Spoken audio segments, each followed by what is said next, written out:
నియోజకవర్గ అభివృద్ధి కార్యక్రమాల్లో కలెక్టర్ గారి స్థాయిలో చేయాల్సిన కార్యక్రమాలు కొన్ని ఉన్నాయి. సో వాటి కోసం రిప్రజెంటేషన్ ఇవ్వడానికి ఈరోజు రావడం జరిగింది. అండ్ కలెక్టర్ గారు కూడా చాలా పాజిటివ్గా రెస్పాన్స్ ఇచ్చారు.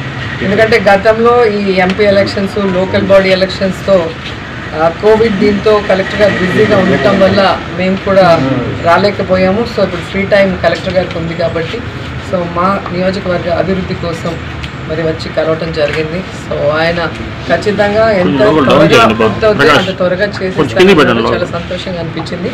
అండ్ ఈరోజు మీరు చూస్తే ముఖ్యంగా మాట్లాడాల్సింది తెలుగుదేశం పార్టీ చేస్తున్న రాద్ధాంతం. అమర్ రాజా కంపెనీని కక్షగట్టి తరిమేస్తున్నారు అని చెప్పి వాళ్ళు చేస్తున్న దుష్ప్రచారానికి సూటిగా నేను ఒకే మాట అడుగుతున్నాను. ఈరోజు అమర్ రాజా కంపెనీకి, ప్రభుత్వానికి రాజకీయం ఏమైనా ఉందా? ఇక్కడ ఉండేది రాజకీయ సమస్య కాదు, కాలుష్య సమస్య. ఇది పొల్యూషన్ కంట్రోల్ బోర్డు వాళ్ళు చెప్పడమే కాకుండా సాక్షాత్తు హైకోర్టు నియమించిన కమిటీ కూడా అమర్ రాజా కంపెనీది తప్పు అని చెప్పి స్పష్టంగా చెప్పారు. ఎందుకంటే ఇదే చంద్రబాబు నాయుడు మీరు చూశారు, ఎల్జీ పాలిమర్స్ ఇష్యూ జరిగినప్పుడు ప్రభుత్వాలు ఫ్యాక్టరీలని చూడట్లేదు, అక్కడ జరుగుతున్న కాలుష్యం ప్రజల ప్రాణాలు తీస్తుంటే అలాంటి ఫ్యాక్టరీలని ప్రజా మధ్యలో ఎందుకు ఉంచారు అని చెప్పి ఎంత గగ్గోలు పెట్టారో మనం చూసాం. కానీ ఈరోజు రెడ్ కేటగిరీలో పొల్యూషన్ వెదజల్లి ప్రజల ప్రాణాలు తీసుకుంటున్న కంపెనీల మీద రైడ్ చేస్తే ఎందుకు ఇంత యాగీ చేస్తున్నారని నేను అడుగుతున్నాను. ఇక్కడ అమర్ రాజా కంపెనీ ఒకటే కాదు, ఇంకా 54 రెడ్ కేటగిరీ ఉన్న ఫ్యాక్టరీలు ఏవైతే కాలుష్య నియంత్రణని చేయకుండా ప్రజల ప్రాణాలతో చెలగాటమాడుతున్నాయో వాటన్నిటికీ కూడా క్లోజర్ నోటీస్ ఇవ్వడం జరిగింది.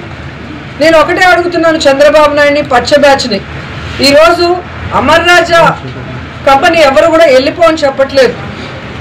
కాలుష్య బోర్డు, నియంత్రణ బోర్డు 2 months టైం ఇచ్చింది, హైకోర్టు 1 month టైం ఇచ్చింది. ఈ లోపల మేము చేసిన తప్పులు సరిదిద్దుకుంటాం, ప్రజల ప్రాణాలతో చెలగాట మారకుండా కాలుష్యాన్ని నియంత్రణ చేస్తాం. ఎవరైతే కార్మికులు ఉన్నారో చుట్టుపక్కల ఉన్న ప్రజలకి బాడీలో టెస్ట్ చేసినప్పుడు హైకోర్టు నియమించిన కమిటీ ద్వారా లెడ్ ఉందని చెప్పారో వారందరికీ కూడా మెడికల్ ట్రీట్మెంట్ చేయిస్తామని ఎందుకు చెప్పటం లేదు? అండ్ తెలుగుదేశం పార్టీ కూడా ఈరోజు ప్రతి దానికి నిజ నిర్ధారణ కమిటీ అంటారు కదా చంద్రబాబు నాయుడు, లోకేష్. మరి ఈ అమర్ రాజా ఫ్యాక్టరీ మీద కూడా అన్ని పార్టీలతో నిజ నిర్ధారణ కమిటీ వేయించి ఇలాంటి ఇంట్రెస్టింగ్ వీడియోస్ కోసం తప్పకుండా మా ఛానల్ని సబ్స్క్రైబ్ చేయండి.